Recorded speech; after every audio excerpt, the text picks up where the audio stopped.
The sound of desperate sobbing cut through the howling wind like a knife through butter, and Dalton Crawford froze with his hand on the barn door, every instinct screaming that something was terribly wrong on this frozen February night in 1883.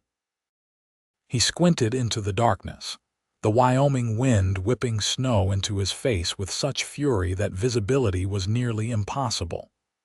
The temperature had dropped so fast after sunset that even his thick sheepskin coat barely kept the cold at bay. His ranch sat 5 miles outside of Pinon, a small settlement that had grown up around the railroad depot, and visitors this far out were rare even in good weather. In weather like this, they were unheard of. The crying grew louder, more desperate, and Dalton left the barn door swinging on its hinges as he moved toward the sound.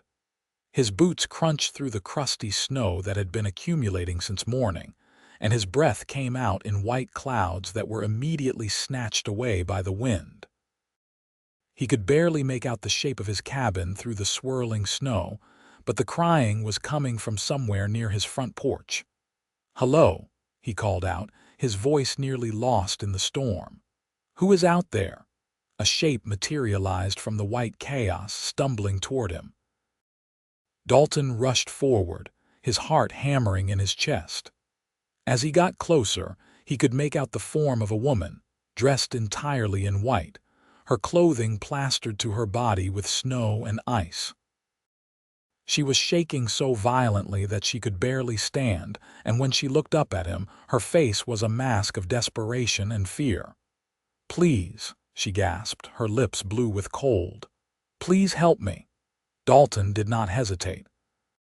He swept her up into his arms, shocked by how light she was, how frozen her body felt even through her clothes and his thick gloves. She was wearing what appeared to be a wedding dress, though it was so covered in snow and mud that he could barely tell. Her dark hair had come loose from whatever style. It had been arranged in and hung in wet tangles around her face. He carried her quickly to the cabin, kicking the door open with his boot and bringing her inside to the warmth.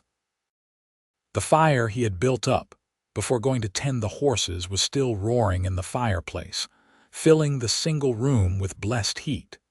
He set her down gently on the rug in front of the fire, then quickly shut the door against the wind.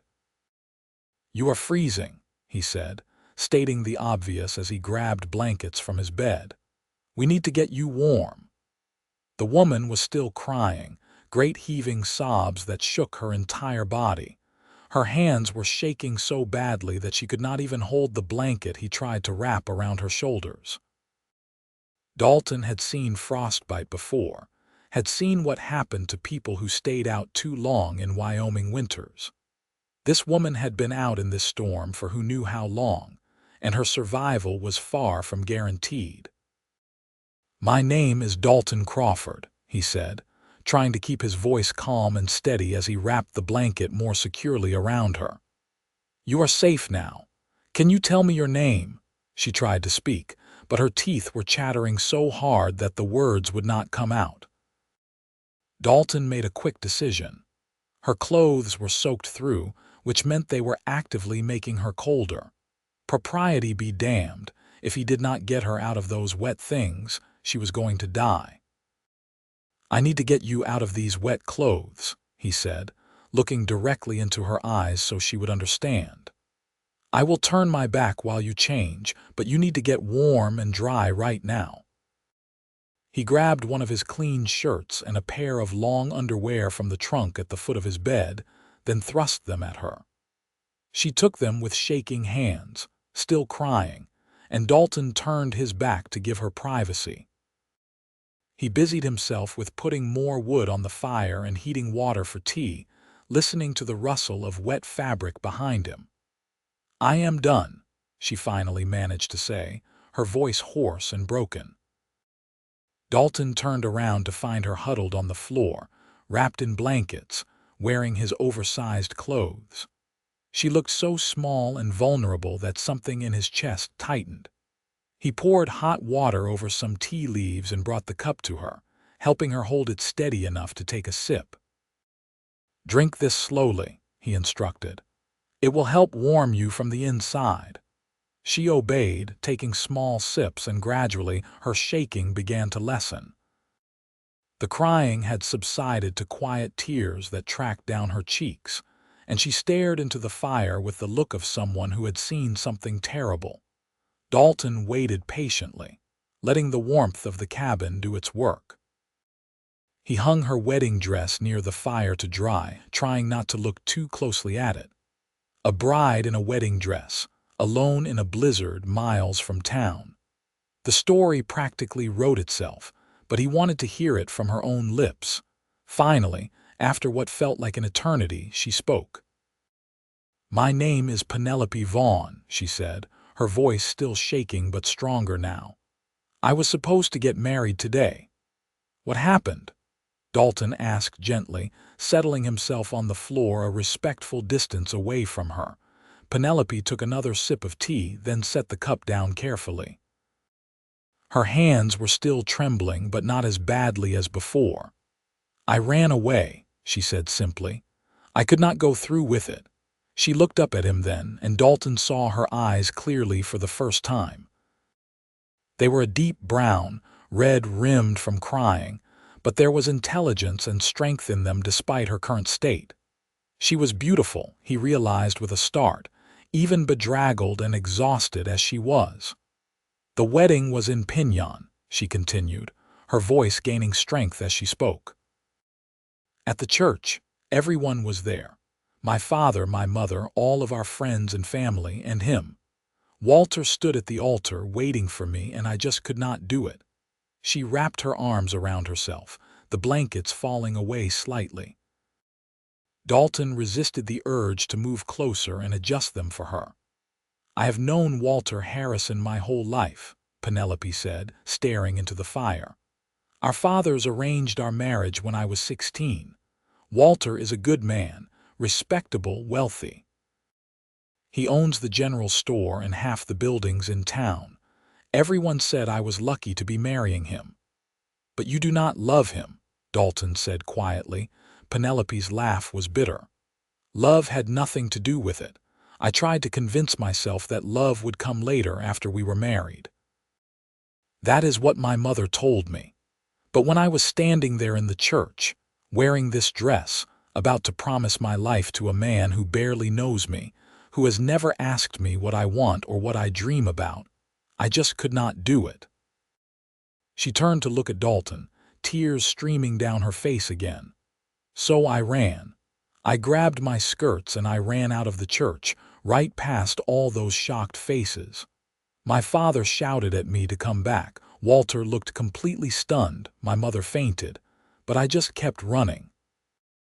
"How did you end up out here?" Dalton asked, already knowing the answer would not be good. "I took a horse from outside the church," Penelope admitted. "I did not even think about where I was going. I just rode. The storm was not so bad when I started, just snow, but it got worse and worse. The horse got spooked by the wind and threw me. I managed to hold onto the reins for a while, but then the horse broke free and ran off. I have been walking for hours, trying to find shelter. I saw your light through the trees and just followed it." Dalton let out a low whistle. "You are incredibly lucky to be alive. In a storm like this, most people would have frozen to death within an hour or two." "Maybe that would have been better," Penelope whispered. "At least then I would not have to face what I have done." "Do not say that," Dalton said firmly. "You did what you had to do. No one should be forced into a marriage they do not want." Penelope looked at him with surprise. "Most men would not say that. Most men would say that a woman should honor her father's wishes, that marriage is a duty, not a choice." "I am not most men," Dalton said simply. "I believe a marriage should be between two people who choose each other, not two people forced together by circumstances or arrangements." They sat in silence for a moment, the only sounds the crackling of the fire and the howling of the wind outside. Dalton found himself studying this unexpected guest. this runaway bride who had stumbled into his life on one of the worst nights of the year. She had shown incredible courage, running away from a life she did not want, even if the execution of her escape had been reckless and nearly fatal. "You must be hungry," he said, standing up. "Let me fix you something to eat." Penelope started to protest, but her stomach growled loudly, betraying her. Dalton allowed himself a small smile as he moved to his small kitchen area. He had been about to make himself dinner when he heard her crying outside, and the stew he had started was still simmering over the coals at the edge of the fireplace. He ladled out a generous portion into a bowl and brought it to her, along with a spoon and some bread he had bought in town 2 days ago. Penelope took it gratefully and ate with the desperation of someone who had not eaten all day. Dalton fixed himself a bowl and sat down across from her, eating quietly while she finished her meal. "Thank you," she said when she had scraped the bowl clean. "For everything. For taking me in, for not judging me, for feeding me. I do not know what I would have done if I had not found your cabin." "You would have died," Dalton said bluntly. "This is not a night to be out in the elements." Penelope nodded, looking down at her empty bowl. "What am I going to do?" she asked softly. "I cannot go back to Pinion. My father will force me to marry Walter, or he will disown me. Maybe both." "You do not have to decide anything tonight," Dalton said. "The storm will probably last through tomorrow at least. You can stay here until it passes, and then we will figure out what to do." "I cannot impose on you like that," Penelope protested, but Dalton could see the relief in her eyes. "You are not imposing," I offered. He stood up and collected their empty bowls, taking them to the wash basin. "I only have the one bed, but you can take it. I will sleep on the floor by the fire." "I could not possibly take your bed," Penelope said, standing up as well. The blankets fell away, and Dalton could see how his clothes hung on her frame. She was taller than average for a woman, maybe 5.5 feet, but still much smaller than his own 6'2" frame. "You can and you will," Dalton said in a tone that brooked no argument. "You have been through an ordeal tonight. You need proper rest." Penelope looked like she wanted to argue, but another wave of exhaustion seemed to wash over her, and she nodded. Dalton prepared a bedroll for himself near the fire while Penelope climbed into his bed, still wrapped in blankets. She was asleep almost before her head hit the pillow, exhaustion finally claiming her. Dalton lay awake for a long time, listening to the storm rage outside and the soft sound of Penelope's breathing. His life had been simple and predictable for the past 5 years since he had claimed this land and started his ranch. He raised cattle and horses, made trips into Pinion for supplies, and kept to himself mostly. He was 28 years old, and while he had thought about marriage from time to time, he had never met a woman who made him want to give up his solitary existence. Until tonight, he shook his head at himself. This was ridiculous. He had known this woman for all of a few hours, most of which she had spent either freezing or crying or both. She was a runaway bride, running from one man. The last thing she needed was another man complicating her life. But there was something about her, something in the way she had looked at him with those deep brown eyes, something in the courage it must have taken to run from everything she knew. Dalton had always respected courage, and Penelope Vaughn had it in spades. He finally drifted off to sleep with the wind still howling outside, unaware that his life had just changed forever. The storm did not let up the next day, or the day after that. Dalton woke early on that first morning to find Penelope still sleeping, her dark hair spread across his pillow. He built up the fire and made coffee, trying to be quiet, but the smell must have woken her because she stirred and sat up, looking confused for a moment before memory returned. "Good morning," Dalton said, handing her a cup of coffee. "How are you feeling?" "Sore," Penelope admitted, taking the cup gratefully. And embarrassed. I cannot believe I ran through a blizzard in a wedding dress. You did what you had to do, Dalton repeated his words from the night before. Though I will admit, it was not the smartest way to escape. Penelope laughed, a real laugh this time, and Dalton felt something warm bloom in his chest at the sound. No, it definitely was not. If I had been thinking clearly, I would have changed clothes first, maybe taken some supplies, waited for better weather. Hindsight is always clearer, Dalton agreed. He moved to the window and looked out at the white landscape. The storm is still going strong. We are going to be stuck here for at least another day or two. He expected her to look distressed at this news, but instead, Penelope just nodded. I suppose that gives me some time to think about what I am going to do next. They fell into an easy routine over the next few days. The storm continued to rage, trapping them inside the small cabin. Dalton did have to venture out periodically to care for his horses, and the few cattle he kept close to the barn. But he never stayed out long in the brutal cold. Penelope helped him prepare meals, and they talked for hours, learning about each other. Dalton learned that Penelope was 22 years old and had lived in Pinyon her entire life. Her father owned the hotel in town, and her mother was known for her charity work. Penelope had been educated at home by a governess until she was 16, learning all the things a proper young lady should know: sewing, music, household management. But she had also secretly read every book she could get her hands on, including ones her mother would have considered highly inappropriate. I wanted to go east to school, Penelope confessed on the second day of the storm. They were sitting by the fire, mending some of Dalton's clothes that had needed repair for months. I wanted to study literature, maybe become a teacher, but my father said it was nonsense, that my duty was to marry well and raise a family. What is wrong with wanting more than that? Dalton asked, threading a needle with more difficulty than Penelope had. Nothing, according to me. Everything, according to my parents. Penelope took the needle from him and demonstrated the proper technique, her fingers quick and sure. They think I am too headstrong, too opinionated. My mother has spent the last 6 years trying to make me into a proper lady, and I have spent the last 6 years resisting. Dalton told her about his own life in return. He had grown up in Missouri, the youngest of 4 sons.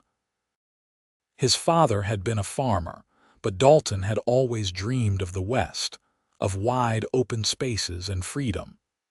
When he was 23, he had packed up everything he owned and headed to Wyoming, drawn by stories of good land and opportunity. I claimed this land 5 years ago, he said, gesturing around the cabin. Built this cabin with my own hands, started my herd with money I had saved for years. It is not much, but it is mine. It is wonderful, Penelope said sincerely. You built a life for yourself on your own terms. That is more than most people can say. On the 3rd day, the storm finally began to let up. The wind died down, and while snow still fell, it was no longer the blinding whiteout it had been. Dalton ventured outside to assess the damage, and found that the snow had drifted as high as the windows in some places. It would take days to dig out properly. He was shoveling a path to the barn when he heard horses approaching. His hand instinctively went to the rifle he had brought outside with him, but he relaxed when he recognized the horse in the lead. It was his neighbor, Samuel Porter, who owned the ranch 3 miles to the east. "Dalton," Samuel called out as he rode closer. There were 2 other men with him, both from town. "Thank God you are all right. We have been checking on everyone after the storm." "I am fine," Dalton said, very aware of Penelope inside the cabin. "The storm was bad, but I had plenty of supplies." Samuel dismounted, and the other 2 men did the same. "You have not heard the news then, being out here. There is a woman missing from Pinyon, Penelope Vaughn. She ran away from her wedding 3 days ago, right before the storm hit. Her father is beside himself with worry. We have been searching everywhere for her. Dalton kept his expression carefully neutral. That is terrible. I hope she is found safe. One of the other men, whom Dalton recognized as Deputy Martin from town, spoke up. Her father is offering a substantial reward for her safe return. We have been checking every homestead, every line shack, anywhere she might have sought shelter. Well, she is not here, Dalton said, knowing even as he said it that it was a lie that would not hold up under scrutiny. The wedding dress was still hanging near his fireplace. Samuel gave him a strange look. You mind if we look around? We are checking everywhere. Dalton was about to refuse when the cabin door opened and Penelope stepped out. She was still wearing his oversized clothes, her hair pulled back in a simple braid. She looked small and defiant and absolutely beautiful. There is no need to search, she said clearly. I am right here. The three men stared at her in shock. Deputy Martin found his voice first. Miss Vaughn, thank heavens you are alive. Your family has been worried sick. I am fine, Penelope said, moving to stand next to Dalton. Mr. Crawford saved my life. I would have frozen to death if he had not taken me in. We need to get you back to town right away, Deputy Martin said, moving toward her. Your father has been out of his mind with worry. I am not going back, Penelope said firmly. Not yet. Not until I have had time to think about what I want. Samuel looked between Penelope and Dalton, understanding dawning in his eyes. Miss Vaughn, it is not proper for you to stay here alone with Mr. Crawford. People will talk. People are already talking, Penelope shot back. I ran away from my wedding in front of the entire town. My reputation is already ruined. What difference does a few more days make? Deputy Martin shook his head. I am sorry, Miss Vaughn, but I have to insist. Your father has the right to know you are safe, and he has the right to take you home. I am 22 years old, Penelope said, her voice rising. I am not a child. I should have the right to make my own decisions. The law says otherwise, Deputy Martin said, though he looked uncomfortable. Until you are married, you are under your father's authority. Dalton had stayed silent during this exchange, but now he spoke up. She has been through a terrible ordeal. At least let her rest another day before dragging her back to town. Deputy Martin shook his head. I am sorry, Mr. Crawford, but my orders are to bring her back as soon as she is found. The sooner we leave, the sooner we can get her home before dark. Penelope looked at Dalton, and he saw desperation in her eyes. He wanted to refuse, to tell these men they could not take her, but he knew that would only make things worse for both of them. Instead, he gave her a small nod. I understand, he said quietly. Let me at least get her proper clothes.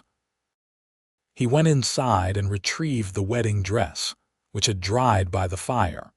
It was wrinkled and stained, but it was better than his oversized shirt and long underwear. Penelope changed quickly while the men waited outside, and when she emerged, she looked like a different person.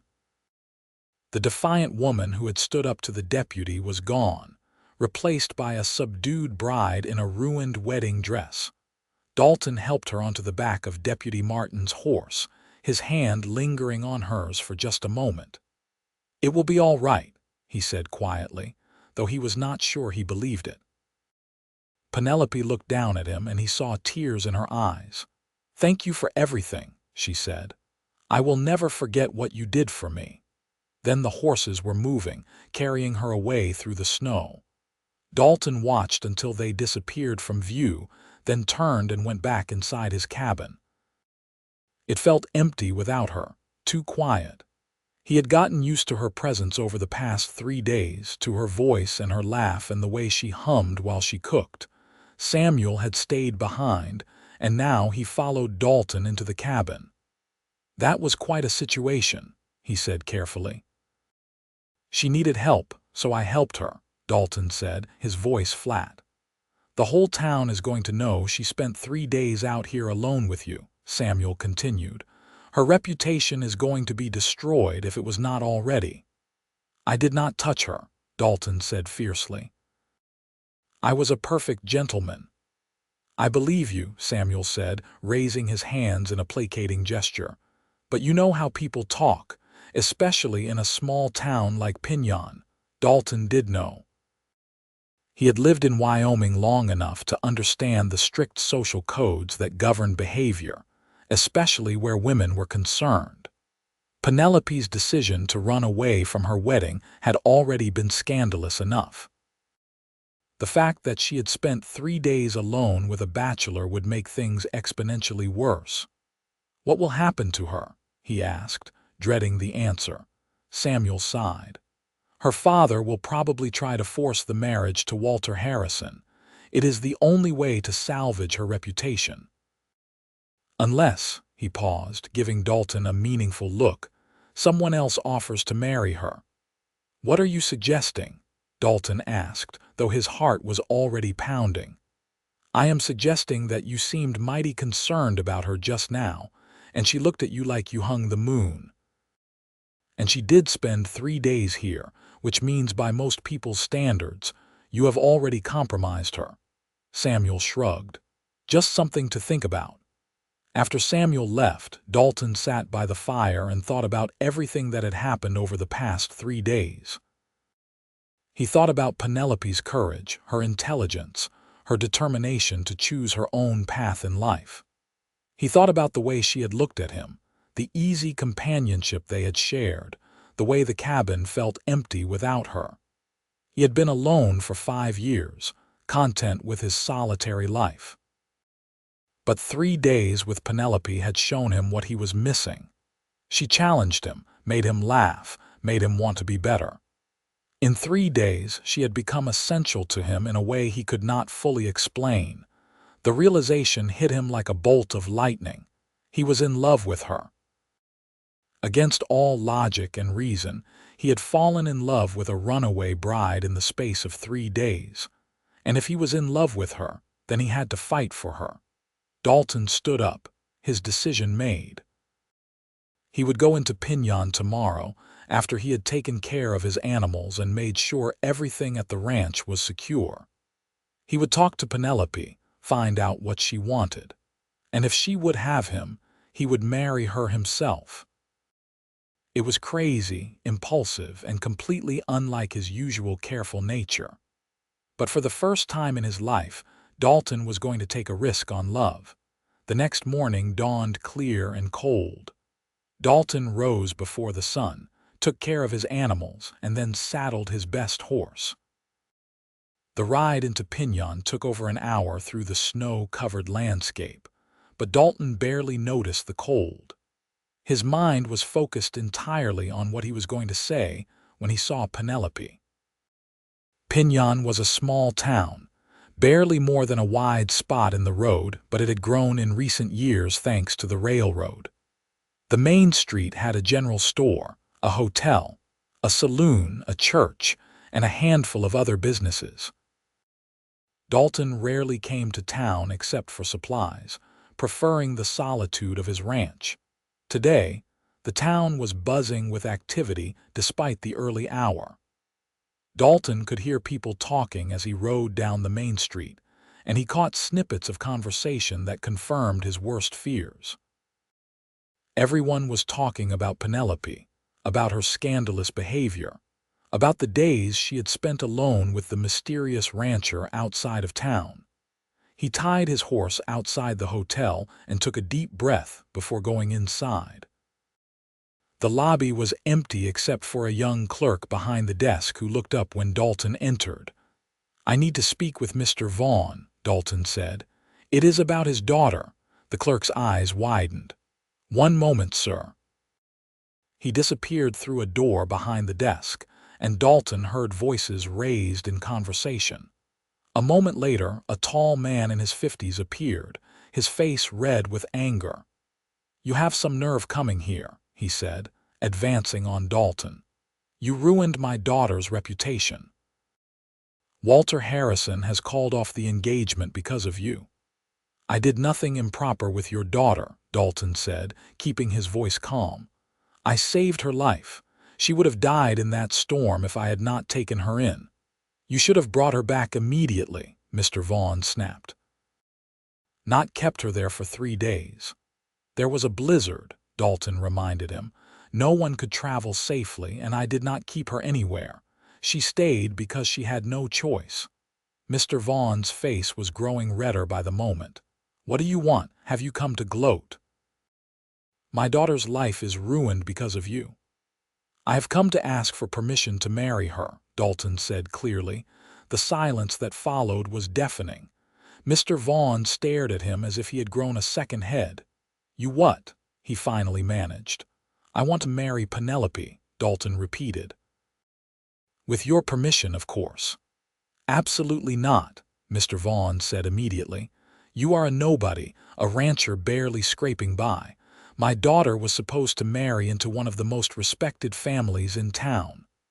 Your daughter ran away from that marriage, Dalton pointed out. She does not want to marry Walter Harrison, but she might want to marry me. And why would she want to marry you? Mr. Vaughn demanded. You would have to ask her that, Dalton said. Where is she? I need to speak with her. She is upstairs in her room and she is not receiving visitors. Mr. Vaughn crossed his arms over his chest. Especially not you. Dalton felt frustration building in his chest. Sir, I understand that you are angry and disappointed, but your daughter is a grown woman who should have the right to choose her own husband. Let me talk to her.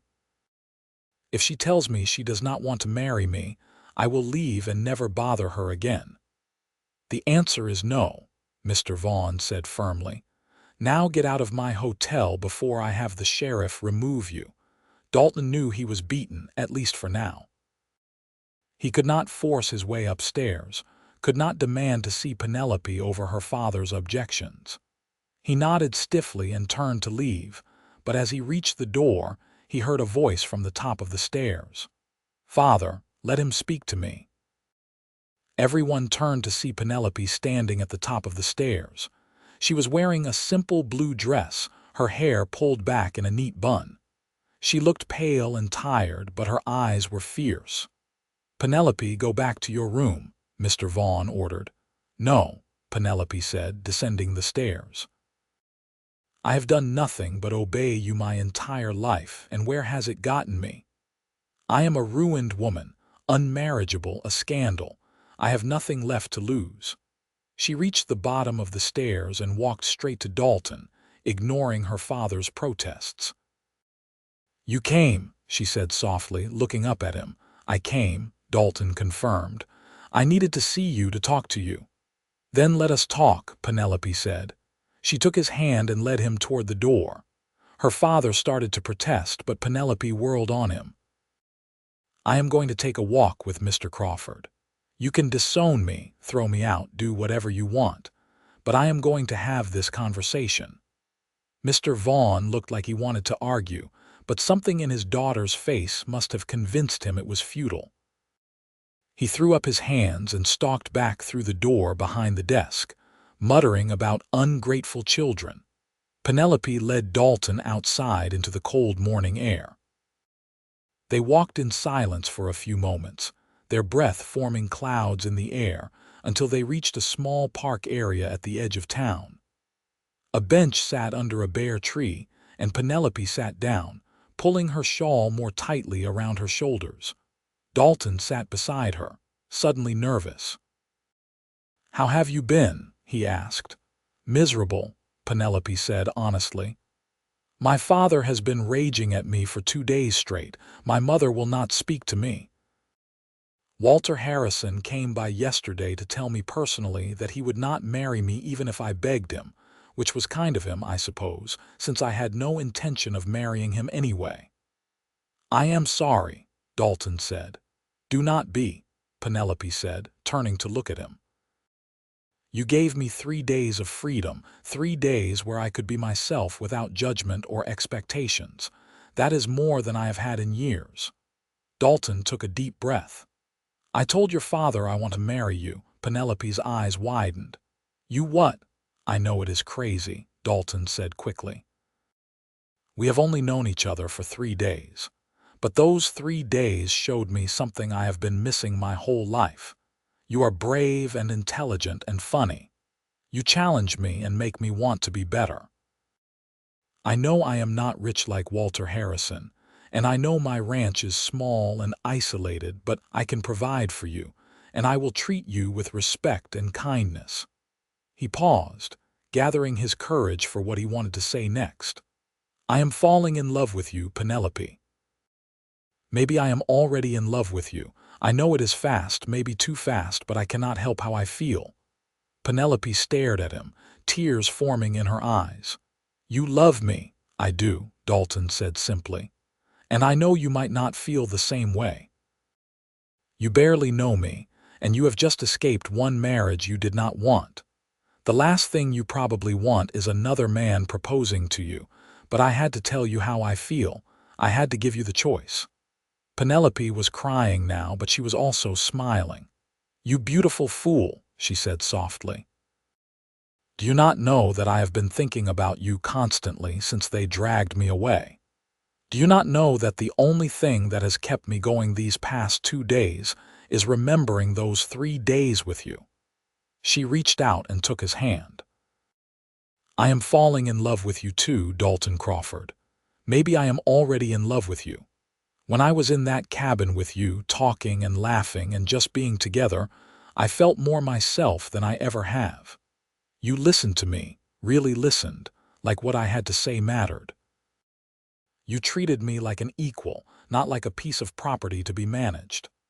Then marry me, Dalton said, his heart soaring. Not because you have to, not because your reputation is ruined, but because you want to. Marry me because you love me and I love you. Yes, Penelope said, laughing through her tears. Yes, I will marry you. Dalton pulled her into his arms, holding her close. She fit perfectly against him, her head tucked under his chin. He could feel her heart beating against his chest, could smell the faint scent of lavender in her hair. We should probably tell your father, he said after a long moment. Penelope laughed. He is not going to be happy. I do not care, Dalton said, as long as you are happy. They walked back to the hotel hand in hand, and Dalton felt like he could take on the world. Mr. Vaughn was in the lobby when they returned, and his expression darkened when he saw them together.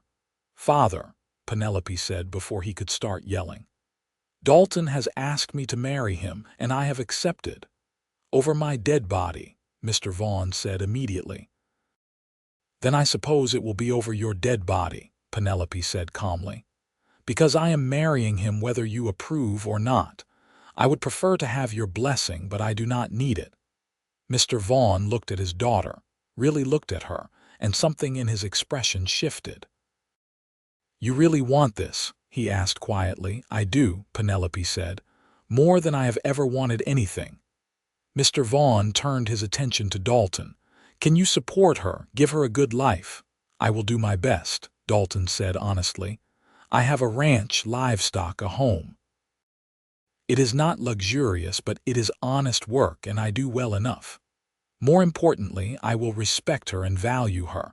I will never try to control her or diminish her spirit. Mr. Vaughn was silent for a long moment. Then he sighed, looking suddenly older and more tired. I wanted a different life for you, he said to Penelope. I wanted you to have security and status and all the things I never had growing up. I know, Penelope said gently, but those things do not matter to me, Father. I want to choose my own path, even if it is a harder one. Mr. Vaughn nodded slowly. Then you have my blessing, though God knows what your mother will say. Penelope threw her arms around her father, and Dalton saw the older man's eyes glisten with tears as he hugged his daughter back. They were married 2 weeks later in a simple ceremony at the church in Pinyon. Penelope's mother did eventually come around, though she made it clear she thought her daughter was making a terrible mistake. Walter Harrison did not attend, but that was fine with everyone involved. Samuel Porter stood as Dalton's witness, and Penelope's younger sister served as hers. The church was only half full, many of the townspeople still scandalized by the whole affair, but Dalton and Penelope did not care. They only had eyes for each other as they spoke their vows. When the minister pronounced them husband and wife, Dalton kissed his bride with all the love and tenderness he felt. Penelope kissed him back, and he could feel her smiling against his lips. The ride back to the ranch took longer than usual because they were traveling with a wagon full of Penelope's belongings. She did not have much, mostly clothes and books and a few personal items, but Dalton could see how happy she was to be bringing her things to their home. Their home. The words had a nice ring to them. When they arrived at the cabin, Dalton did what tradition demanded and carried his bride over the threshold. Penelope laughed and wrapped her arms around his neck, and Dalton thought his heart might burst with happiness. The next few months were an adjustment for both of them. Penelope had grown up in town, used to the conveniences of hotels and nearby shops.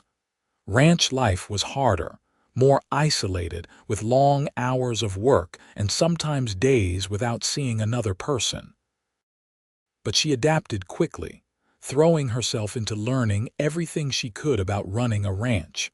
Dalton taught her to ride properly, not the side-saddle style she had learned growing up, but Western style, which was more practical for ranch work. He taught her to handle a rifle, essential for protection and hunting. She learned to help with the cattle, to mend fences, to do all the 100 small tasks that kept a ranch running. In return, Penelope brought warmth and life to the cabin that had been missing. She cooked meals that were far better than anything Dalton had managed on his own. She organized and cleaned and made the small space feel like a real home. In the evenings, she would read aloud to him from her books while he worked on tack or did other small repairs. But more than that, she brought love. Every day, Dalton fell more deeply in love with his wife. He loved the way she laughed at his terrible jokes, the way she never backed down from a challenge, the way she looked at him like he was the most important person in her world. He loved waking up next to her every morning, loved the way she fit perfectly in his arms at night. Their physical relationship was a revelation to both of them. Penelope had been raised to think of such matters as a duty, something women endured for the sake of their husbands. Dalton showed her differently, taking time to learn her body, to discover what brought her pleasure. Their lovemaking was passionate and tender by turns, and Penelope bloomed under his attention, becoming more confident and bold. By summer, they had fallen into an easy routine. The ranch was doing well, the cattle healthy, the horses bringing in good money. Dalton had been able to hire a couple of hands to help with the heavy work, which gave him more time to spend with Penelope. They were sitting on the porch one warm July evening, watching the sun set over the mountains, when Penelope told him she was pregnant. Dalton felt joy surge through him so strongly it almost hurt. He pulled her into his arms, kissing her deeply, then kneeling down to press his ear to her still flat stomach. "A baby," he said wonderingly. "We are going to have a baby." "Are you happy?" Penelope asked, though she was smiling. "I am more than happy," Dalton said, standing up and pulling her close again. "I am ecstatic, terrified but ecstatic," Penelope laughed. "I am terrified too. I do not know the first thing about being a mother." "We will figure it out together," Dalton promised. "Just like we have figured out everything else." The pregnancy was not easy. Penelope was sick for the first few months, barely able to keep anything down. Dalton hired a woman from town to come stay with them for a while, someone who could help with the household tasks while Penelope rested. He was terrified something would go wrong, that he would lose her or the baby or both. But Penelope was strong, stronger than he had given her credit for. By the time fall arrived, she was feeling better and insisted on resuming her normal activities. Dalton tried to make her rest, but she would not hear of it. "I am pregnant, not dying," she told him firmly. "Women have been doing this since the beginning of time. I can handle cooking dinner and gathering eggs." Their son was born on a cold February night, almost exactly 1 year after Penelope had stumbled onto Dalton's doorstep. The labor was long and difficult, and there were moments when Dalton thought he might lose his mind with worry. But Penelope was fierce and determined, and when the midwife finally placed their son in Dalton's arms, he wept with relief and joy. They named him Daniel, after Dalton's father.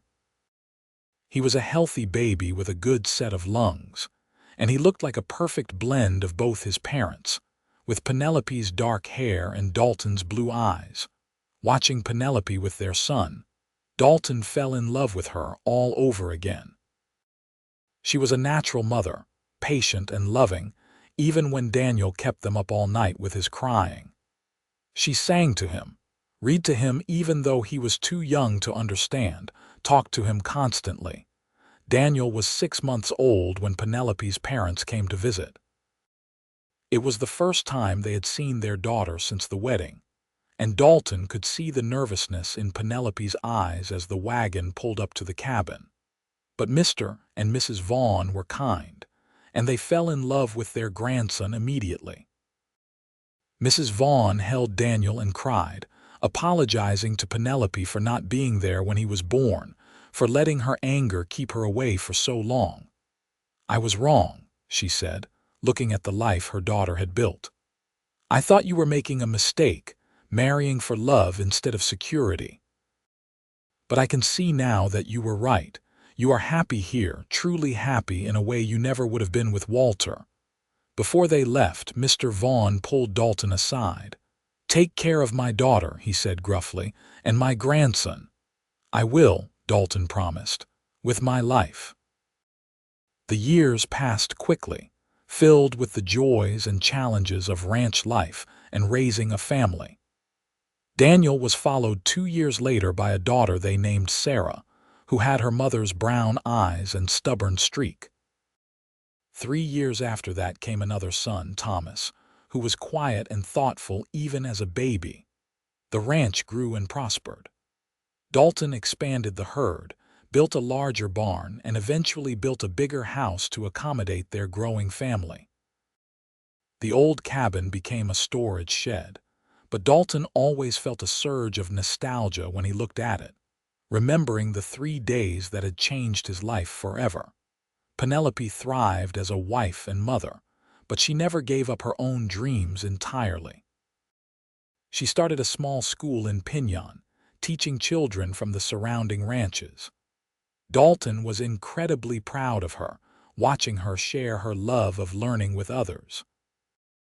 On their 10th anniversary, Dalton took Penelope back to Pinon for a rare night away from the children, who were staying with Samuel Porter and his wife.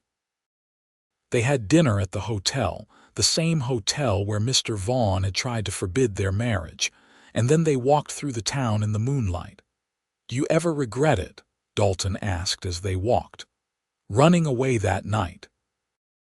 Marrying me instead of having the life your parents wanted for you?" Penelope stopped walking and turned to face him, taking both his hands in hers. "Never," she said firmly. "Not for one single moment. That night when I was stumbling through the snow, frozen and terrified, I thought I was running away from something. But I was really running toward something, toward you, toward the life we have built together." She reached up and touched his face, her eyes shining in the moonlight.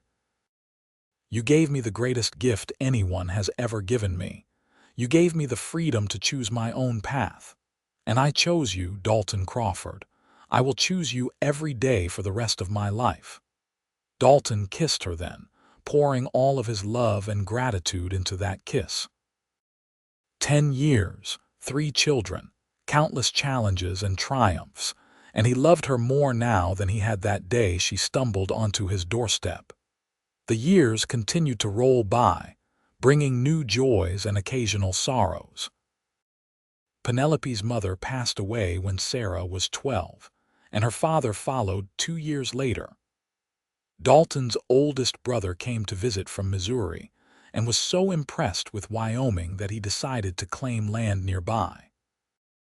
Samuel Porter became not just a neighbor but a true friend, his children growing up alongside Dalton and Penelope's. Daniel grew into a tall, serious young man who loved working with the horses.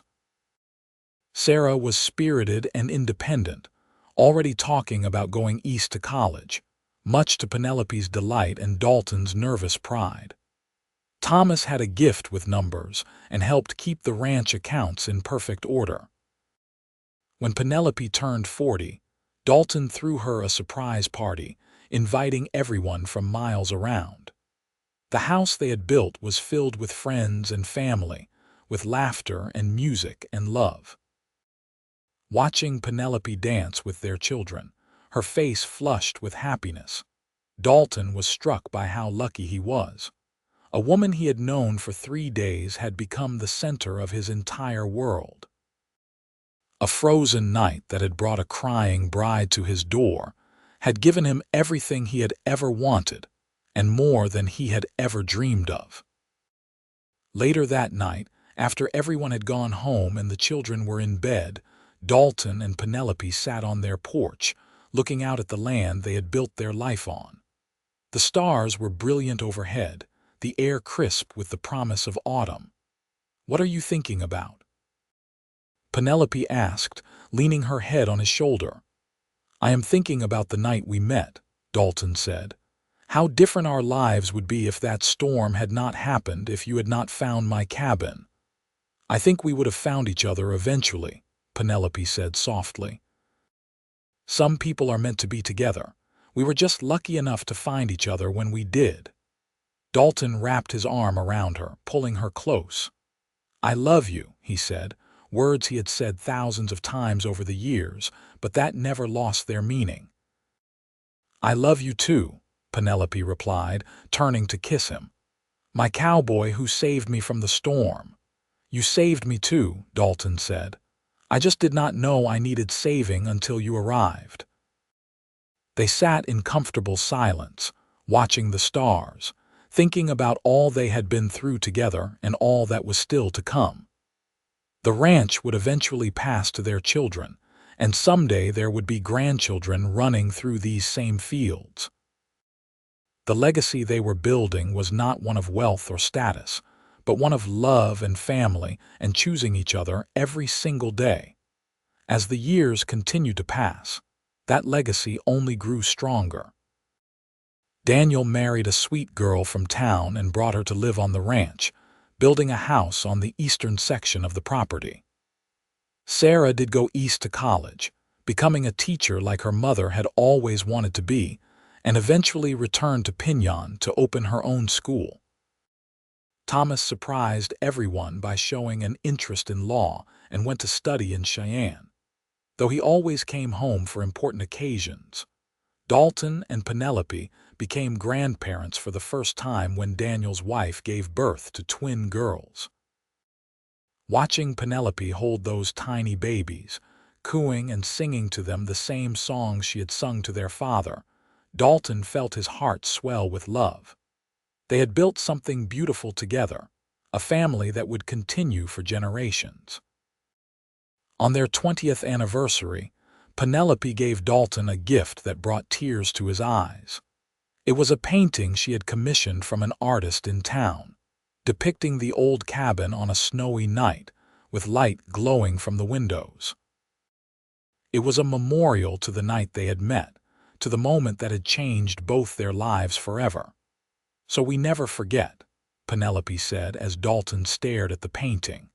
"So we always remember that sometimes the best things in life come from the most unexpected places."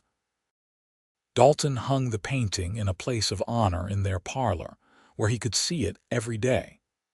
It reminded him of the courage it had taken for Penelope to run from a life she did not want, and the courage it had taken for him to open his heart to love. When Dalton turned 50, he started to think about slowing down, maybe turning more of the ranch operations over to Daniel. But Penelope would not hear of it. "You love this ranch," she told him. "You love the work, the animals, the land. Do not give it up just because you think you are supposed to. Do what makes you happy." So Dalton continued to work the ranch, though he did accept more help from Daniel and the hands they employed. He and Penelope found more time for each other, taking long rides across the property, spending quiet evenings reading together, traveling occasionally to visit Sarah in Pinon or Thomas in Cheyenne. Their love, which had started as a spark in the middle of a blizzard, had grown into a steady, warming flame that sustained them through everything life threw at them. They had their disagreements, of course, moments of frustration and anger. But they had learned over the years to talk things through, to listen to each other, to always come back to the love that was the foundation of everything. One winter evening, 25 years after that fateful blizzard, Dalton and Penelope were once again sitting by the fire in their home. Outside, snow was falling soft and gentle this time, nothing like the violent storm that had brought them together. "You remember what you said to me that first night?" Penelope asked, watching the flames dance in the fireplace. "When I told you I ran away from my wedding." "I said you did what you had to do," Dalton replied, remembering that night as clearly as if it had been yesterday. "That no one should be forced into a marriage they do not want. You were the first person who ever told me that my choices mattered," Penelope said, turning to look at him. "The first person who ever treated me like I had value beyond being someone's daughter or someone's wife." "You have always had value," Dalton said, reaching for her hand. "I just recognized it." Penelope smiled, that same smile that had captivated him 25 years ago. "We have had a good life, have we not?" "The best," Dalton agreed. "Better than I ever imagined possible." "What do you think the next 25 years will bring?" Penelope asked. "More grandchildren, I hope," Dalton said with a laugh. "More time with you, more of this."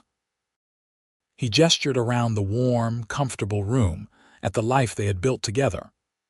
"That sounds perfect," Penelope said, snuggling closer to him. And it was perfect in all the messy, beautiful, complicated ways that real life is perfect. They continued to grow old together, surrounded by children and grandchildren and eventually great-grandchildren. The ranch prospered under Daniel's management, with Dalton serving as an advisor and mentor. Sarah's school became one of the most respected in the county. Thomas became a successful lawyer and eventually a judge, though he never forgot his ranching roots. Through it all, Dalton and Penelope remained devoted to each other. They celebrated 50 years of marriage surrounded by 3 generations of family, in the same church where they had spoken their vows. Dalton looked at his wife, her hair now silver but her eyes still bright and full of life, and marveled at the journey they had taken together. 50 years, he said to her as they cut the cake, "and I love you more now than I did when we started." "Only because you know me better now," Penelope teased, her eyes twinkling. "You have had 50 years to discover all my flaws." "I have had 50 years to discover that your so-called flaws are actually what make you perfect for me," Dalton corrected. "Your stubbornness that helped you survive that night in the storm. Your independence that made you run from a life you did not want. Your courage that let you choose your own path. Those are not flaws. Those are the things I love most about you." Penelope's eyes filled with tears, and she kissed him in front of all their assembled family and friends to cheers and applause. As the years advanced, Dalton's health began to decline. His body, worn out from decades of hard ranch work, began to fail him, but his mind remained sharp, and his love for Penelope never wavered. She cared for him with the same fierce devotion she had shown throughout their marriage, refusing to let him apologize for being a burden. "You are never a burden," she told him firmly. "You are my husband, my partner, my love. I will care for you as long as I draw breath." And she did, right up until the end. Dalton passed away peacefully in his sleep at the age of 76, with Penelope holding his hand. His last words were, "I love you," the same words he had said to her countless times over nearly 52 years of marriage. Penelope grieved deeply, but she was sustained by her family and by the memories of the extraordinary life she and Dalton had built together. She lived for another 8 years, long enough to see her great-grandchildren grow, to know that the legacy she and Dalton had created would continue for generations. She passed away in her sleep at the age of 80, and her children found her with a smile on her face, holding the old photograph of Dalton from their wedding day. They buried her next to her husband on a hillside overlooking the ranch, where they could rest together forever in the land they had loved. At the funeral, Daniel spoke about his parents' love story, about how a frozen night had brought a crying bride to a cowboy's door, and how that cowboy had offered shelter and found his soulmate. He talked about the courage it took to choose love over security, to follow your heart even when the path was uncertain. "Our parents taught us that the best things in life are worth fighting for," Daniel said, his voice thick with emotion. "They taught us that love is a choice you make every day, not just once. They taught us that home is not a place, but the people you choose to share your life with." The painting of the old cabin, which had hung in the family home for decades, was passed down to Sarah, who hung it in her own parlor. It became a cherished family heirloom, a reminder of the night that had started it all. The old cabin itself, which had been preserved as a storage shed for so many years, was eventually restored by the grandchildren as a memorial to their grandparents. They furnished it simply, the way it would have been that night in 1883, and it became a place where family members could go to remember and to reflect. The ranch continued to thrive for generations, passed down from parent to child, a living testament to the love story that had started on a frozen February night. And on winter evenings, when snow fell gently over the Wyoming landscape, family members would gather in the old cabin and tell the story of Dalton and Penelope, the cowboy and the runaway bride who found each other in a blizzard and built a love that would last beyond their lifetimes.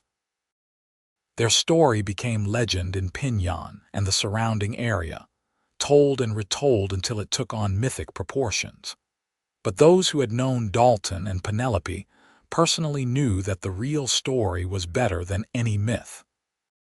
It was a story of courage and choice, of two people who refused to settle for lives they did not want and instead built something extraordinary together. It was a story that proved that sometimes the worst moments can lead to the best outcomes, that sometimes running away is actually running toward something better. It was a story of a frozen night that brought together two souls who were meant to find each other, who chose each other and kept choosing each other for the rest of their lives. And in the end, it was simply a love story, the kind that endures long after the lovers themselves are gone, the kind that reminds us all that love is always worth the risk, always worth the fight, always worth everything we have to give. The legacy of Dalton Crawford and Penelope Vaughn lived on not just in the ranch they built or the children they raised, but in the example they set of what true partnership looks like. Their descendants married and had children of their own, spreading across Wyoming and beyond. But they all carried with them the story of their ancestors who had chosen love over convention. More than a century after that frozen night, the ranch still stood, now run by Daniel's great-great-grandchildren. The big house Dalton had built was still there, carefully maintained and updated over the years, but keeping its original character. The old cabin had been named a historical landmark, a testament to the beginning of a legacy that had shaped an entire region.